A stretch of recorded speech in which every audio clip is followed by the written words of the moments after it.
के दिल खुशहाली में बाट सबही के दिल खुशहाली में तिलक चढ़ रहा सोलवा के थाली में तिलक चढ़ रहा सोलवा के थाली में बाट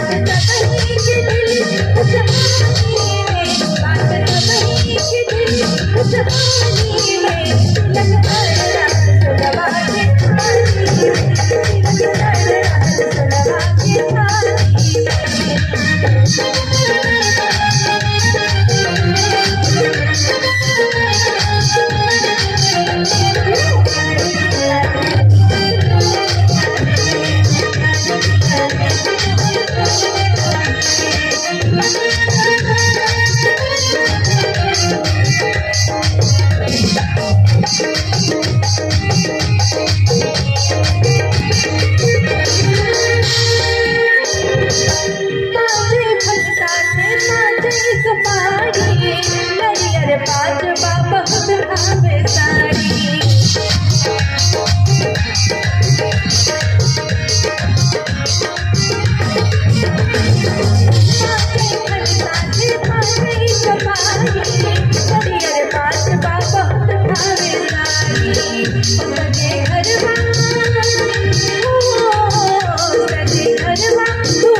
कन्या के पिता ने सुखद वर पाए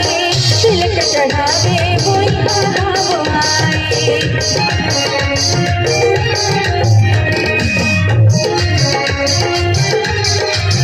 कन्या के पिता ने सुखद वर पाए तिलक चढ़ावे कोई भाव आए सजे घरवा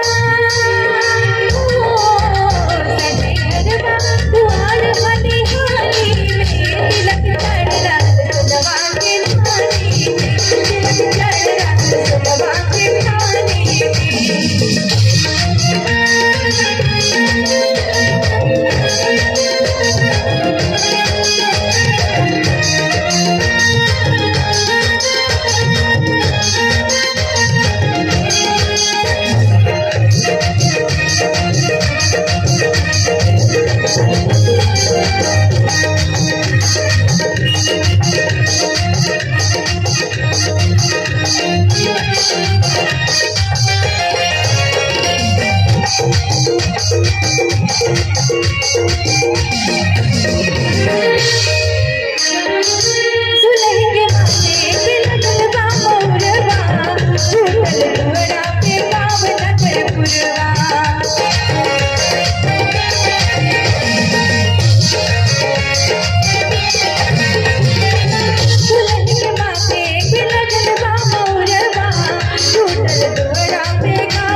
बेला